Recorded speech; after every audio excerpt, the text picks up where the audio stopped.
নমস্কাৰ, সকলোকে শুভ আবেলি জনালোঁ। আজি আপোনালোকলৈ মই লৈ আহিছোঁ 50টি প্ৰশ্ন, যিকেইটা প্ৰশ্ন হৈছে ভূগোল বিষয়ক। বহুতে মোক কৈ আছিলে বাইদেউ ভূগোল বিষয়ক প্ৰশ্ন দিয়ক, আৰু একেলেঠাৰিয়ে 50টা প্ৰশ্ন মই ভূগোল বিষয়ক লৈ আহিছোঁ এটা প্ৰশ্নৰ বাদে। আপোনালোকে যদি প্ৰয়োজনীয় বুলি ভাবে মোৰ ভিডিঅ'টো চাই যদি আপোনালোকৰ উপকাৰ হয়, নিশ্চয় আপোনালোকৰ বহুমূলীয়া লাইক, কমেণ্ট আৰু ছাবস্ক্ৰাইব কৰিবলৈ নাপাহৰিব।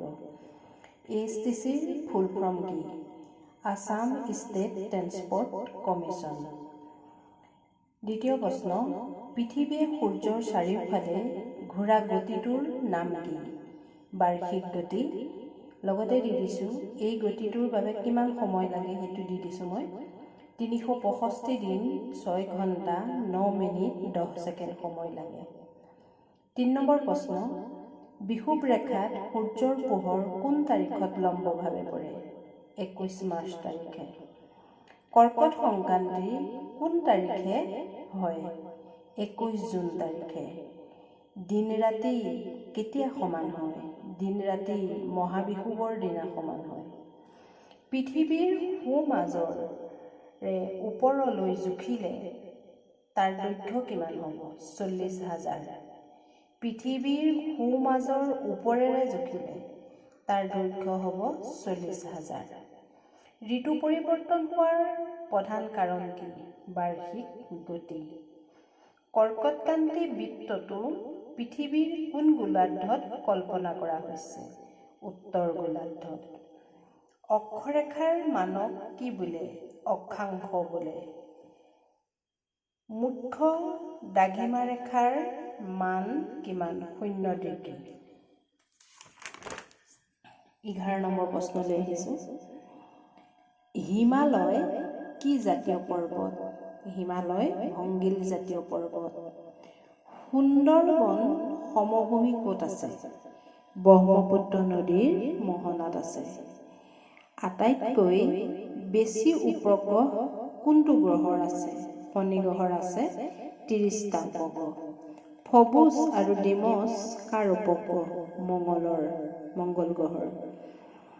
15 নম্বৰ প্ৰশ্ন, দূৰবীক্ষণৰ সহায়েৰে আৱিষ্কাৰ কৰা প্ৰথম গ্ৰহটোৰ নাম কি আছিল? ইউৰেনাছ। নেপচুন গ্ৰহটো কোনে আৱিষ্কাৰ কৰিছিল? 1846 চনত ফৰাচী বিজ্ঞানী উৰবেইন লেভেৰিয়াৰে। ইৰাণৰ ৰাজধানীখনৰ নাম কি, বা ৰাজধানী চহৰখনৰ নাম কি? তেহৰান। পৃথিৱীৰ মুধচ বুলি কাক কোৱা হয়? পৃথিৱীৰ মুধচ বুলি পামিৰ মালভূমিক কোৱা হয়। ই আৰু বৃহত্তম উচ্চ মালভূমি। এভাৰেষ্টিঙৰ উচ্চতা কিমান? 8,848। পৃথিৱীৰ দ্বিতীয় সৰ্বোচ্চ শৃংগ কোনটো? Godwin Austen. পৃথিৱীৰ দ্বিতীয় সৰ্বোচ্চ মালভূমি কোনখন? তিব্বত। পিত নদী বুলি কাক কোৱা হয়? হুৱাংহো নদীক পিত নদী বুলি কোৱা হয়। তাৰ পাছৰ প্ৰশ্নলৈ আহিছোঁ। পৃথিৱীৰ সৰ্ববৃহৎ বদ্বীপ কোনটো? সুন্দৰবন। পৃথিৱীৰ অধিকতম উষ্ণ ঠাই কোনখন? মানে অতি গৰম ঠাই। জাকাৰ্টাবাৰ্গ, পাকিস্তানৰ। এছিয়া মহাদেশত কিমান শতাংশ কয়লা উৎপাদন হয়? 46%, 46। ইউৰোপ মহাদেশৰ সৰ্ববৃহৎ নৈখনৰ নাম কি? ভলগা নদী। ৰেড ইণ্ডিয়ান বুলিলে কাক বুজা যায়? কোনখন দেশক বুজা যায়? উত্তৰ আমেৰিকা মহাদেশক বুজা যায়। নীল নদী কাৰ দান? নীল নদীৰ দান কি? ইজিপ্ত। ই দীঘল নদী আফ্ৰিকা মহাদেশৰ। নীল নদী আফ্ৰিকা মহাদেশত আছে আটাইতকৈ দীঘল নদী। পৃথিৱীৰ বৃহত্তম দ্বীপটোৰ নাম কি? অষ্ট্ৰেলিয়া। অষ্ট্ৰেলিয়াটো আটাইতকৈ ডাঙৰ দ্বীপ। মিছিছিপি নৈৰ দৈৰ্ঘ্য কিমান? 4000 কিলোমিটাৰ আৰু এই আমেৰিকাত আছে। নীল নদীৰ দৈৰ্ঘ্য কিমান? নীল নদীৰ দৈৰ্ঘ্য 6853। আটাইতকৈ বহল নদীখনৰ নাম কি? আমাজন। আৰু ভাৰতৰ দীঘল নদীখনৰ নাম কি? গংগা নদী, 2520 মিটাৰ দীঘল। ভাৰতৰ ক'ত সোণৰ খনি আছে? কৰ্ণাটকত। পনীয়া সোণৰ দেশ বুলি কাক কোৱা হয়? পনীয়া সোণৰ দেশ বুলি অসমক কোৱা হয়। তাৰ পাছত আহিছোঁ, পৃথিৱীৰ বৃহত্তম মৰুভূমিখনৰ নাম কি? ছাহাৰা মৰুভূমি। পৃথিৱীৰ শীতলতম ঠাইখন হ'ল চাইবেৰিয়াৰ ভাৰকানস্ক। আটাইতকৈ গভীৰ খাতটোৰ নাম কি? মেৰিয়ানা খাত। কোন মহাদেশত আছে বুলি যদি প্ৰশ্ন আহে, কোন মহাসাগৰত আছে বুলি যদি প্ৰশ্ন আহে, প্ৰশান্ত মহাসাগৰত বুলি লিখিব। মেৰিয়ানা খাত প্ৰশান্ত মহাসাগৰত আছে। আটাইতকৈ গভীৰ হ্ৰদটোৰ নাম কি?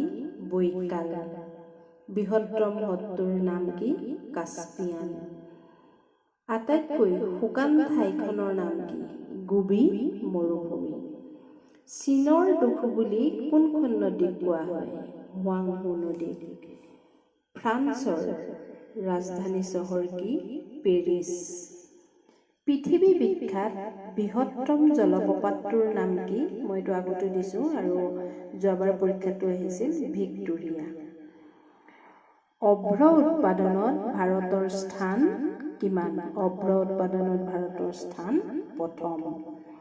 তাৰ পাছৰ প্ৰশ্নলৈ আহিছোঁ, ভাৰতত প্ৰথম ৰেল কেতিয়া চলিছিল? 1853 চনত। কোনখন মহাসাগৰৰ আকৃতি এছ আখৰটোৰ দৰে? ইংৰাজী বৰ্ণমালাৰ এছ আখৰটোৰ দৰে কোনখন মহাসাগৰৰ আকৃতি? আটলাণ্টিক মহাসাগৰৰ। নিজৰ দেশৰ নামেৰে হোৱা মহাসাগৰখনৰ নাম কি? নিজৰ যিখন মহাসাগৰ নিজৰ দেশখনৰ নামেৰে হৈছে, সেইখন হৈছে ভাৰত মহাসাগৰ। আৰু ইয়াৰ আকৃতিটো ত্ৰিভুজ আকৃতিৰ আৰু ই 4000 মিটাৰ বহল। বেৰিং প্ৰণালীয়ে কোন দুখন মহাসাগৰক লগ লগাইছে? উত্তৰ মহাসাগৰ আৰু প্ৰশান্ত মহাসাগৰক লগাইছে। এতিয়া আপোনালোকলৈ শেহতীয়াকৈ 51 নম্বৰত মই এটা প্ৰশ্ন এৰিছোঁ, পৃথিৱীৰ দীৰ্ঘতম পৰ্বতমালাটোৰ নাম কি? পৃথিৱীৰ দীৰ্ঘতম পৰ্বতমালাটোৰ নাম কি? আপোনালোকে উত্তৰত লিখিব। ধন্যবাদ। আপোনালোকে যদি ভিডিঅ'টো চাই ভাল পাইছে বা শুনি ভাল পাইছে, লাইক আৰু কমেণ্ট তথা ছাবস্ক্ৰাইব কৰি মোক উপকাৰ কৰিব বুলি আশা ৰাখিলোঁ। সকলোৰে শুভ হওক। ধন্যবাদ।